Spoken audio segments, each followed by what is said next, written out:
Today, we're going to be looking at the basics of EQing heavy distorted guitars. But before I start, I wanted to get into what this video isn't. This video isn't going to be showing you exactly where you need to EQ everything to get an incredible sounding guitar. That's not how this works. Every setup is different. Your amp, cabs, speakers, mics, mic placement, IRs, amp sims are all probably totally different from what I and other people are using. It's no one-size-fits-all solution to EQ. What I will be showing you is how to refine your guitar tone and focus on the tone instead of some of the noise and distortion that comes with heavy guitars, and so that it sits in the mix better while leaving room for other instruments. I want to show you what you should listen for and how to listen for things in your guitar tracks so you can better know what to cut and where you need to focus. So this is a mix of one of my songs, and it's the track I use on all the intro and outros for my videos. The guitars were recorded using my Omega Granifier going into an IR blend of my VM1265 and DV77 speakers. It's important to note that you should try to get the very best sound and tone that you want from the source and not try to polish a turd later in post with EQ. If you're having to do giant EQ moves and crazy stuff to try and get sounds that you want, maybe go back and try changing up your setup. Now, I'm going to be using the FabFilter EQ for my EQ. This is far and away my favorite EQ and some of the best money I ever spent on a plugin. It also has some really cool features we're going to get into, a couple of my favorites being that you can listen to just the frequencies you're affecting, and you can bring up any other instruments into the session that have this EQ on it, so you can see where they're clashing. Now, you don't have to have this EQ. You can do all the EQ moves I'm going to do with any EQ, even free ones out there. This is just the one I like, but don't feel like you have to go out and buy this one. So let's take a listen to the mix and then the guitars on their own. And the first thing I'm going to do is add a basic high-low pass filter to get rid of that rumble and some of the sub frequencies and the fizziness and distorted top end that we just don't need, that's going to be kind of clouding up the mix with extra distortion that's not actually helping the tone. There's no exact places for a high-low pass filter, but you'll find that most people cut around anywhere from like 60 to 100, sometimes 150 hertz on the low end. And a lot of people like to cut around 10,000 hertz on the top end. But if you're finding that you need to cut more or less because your mix demands it, then that's totally up to you. There is no one size fits all, like I said. Something I like to do is I like to have a less aggressive low pass filter, and I like to roll it in further from 10K, 9, 8, sometimes usually between 7 and 8. Some people could even feel the need to go to 6 if they have an aggressively top-ending guitar sound. But let's take a listen and see what I do here.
So as you could hear, we got rid of some of the sub frequencies and that rumble on the low end without thinning out the guitars.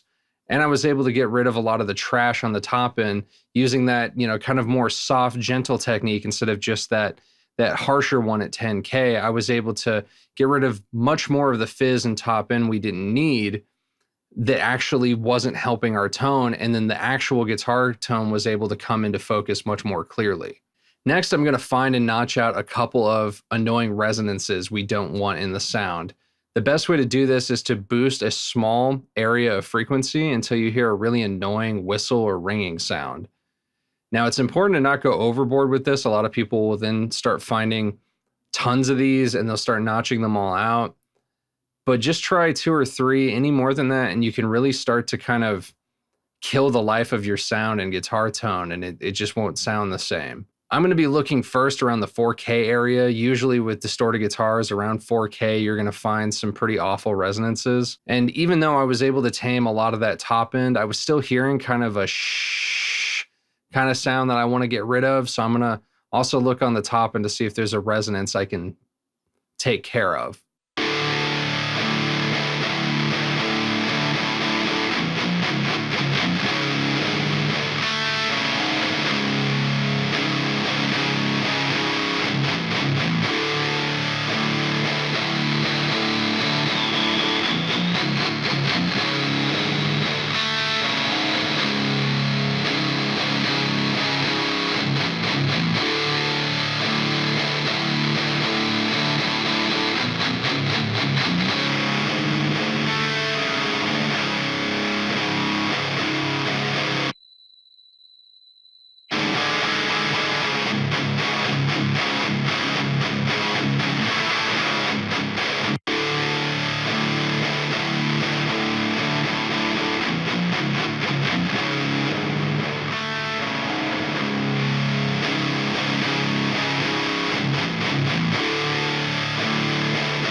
There we go. I got rid of a couple of annoying sounds we didn't need cluttering up our guitar tones and mix, and I didn't fundamentally change or alter my guitar sound. We're still just focusing on that main guitar tone. Now, I want to add a little bit of clarity to the guitars next, and the best way that I like to do that is to make a wide but shallow cut around 500-ish hertz. Around 400 to 600 hertz is where I typically find guitars can sound a little boxy and cloudy, especially for really heavy guitars. So I like to dip them in this area just a little bit, usually not more than a couple of dB. And doing this cleans up the guitars and really allows the bass to come through. So let's hear that.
The guitars became more clear and clean sounding, and the bass was able to sit better with the guitars and cut through and be heard more clearly. Now, other than that 500-ish area, There's a couple of other spots I find, not just with distorted guitars, but all guitars in general. I find these spots tend to have some stuff I usually want to go in and take a look at. I usually find around 200 to 250-ish hertz.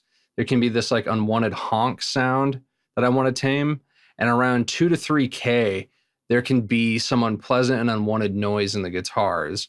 So let's see if we can look around those areas and find some unwanted noises we can cut out very gently so that we're just getting rid of the unwanted noise, but we're leaving the core tone intact.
So yeah, I found a couple of spots I wanted to mess with that didn't widely alter my tone, but it did get rid of some excess noise and kind of honk and just annoying stuff I didn't want in the sound. Now, the last thing I'd want to do is I want to make some room for the bass guitar. Now, we made a little bit of room by cutting at 500, but I'm going to use the analyze function in my fab filter and select the bass guitar to see which frequencies are clashing with the bass and guitars. Primarily, where do they clash on the low end?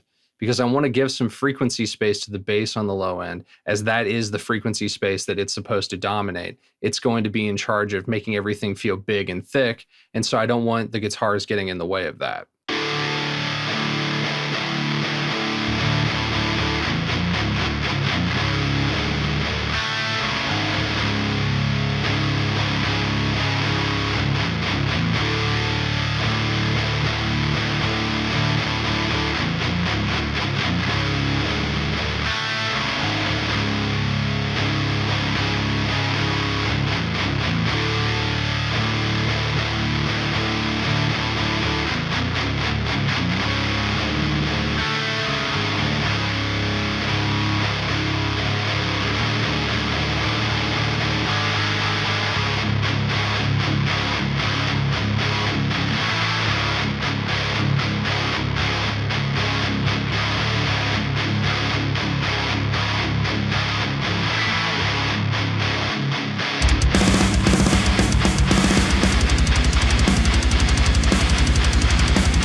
Now, I didn't do anything extreme. I didn't want to thin out the guitars at all, but I just cut a bit where I was seeing them peaking and starting to clash with the bass guitars and compete for the same frequencies. They weren't terribly overlapping anywhere else, so I didn't go through and make a bunch of other cuts. But as you could hear from me kind of just dipping down that low end a little bit, the bass came through, It was clear, it had more room. Immediately, you could just hear everything better, and it sounded nice and big. Everything still sounded really full. Now, you could do this with any other instruments, keyboards, synths, vocals, strings, whatever else you have. I do this a lot with bass and the kick drum and the toms on the drum sounds that I get, just to make sure that the low end isn't cluttered. And usually so I can make sure that the bass is what's holding down the lowest of the lows and that the kicks are just above the bass. That way I can do things like double kicks and tom fills without everything, blowing out or getting super muddy. You can do this for yourself, even if you don't have this EQ. Before I had this EQ with this function, I used to just have an EQ that had an EQ spectrum on it that you could see. And I would put multiple instances of it on the instruments I was trying to make space for. And then I would just both listen and look to where they were overlapping. And then I would make some small space cuts like this. And it works just the same. It's just a little bit more time consuming. I hope this video was really helpful and gave you some better ideas of what to listen and look for with your own guitars and mixes.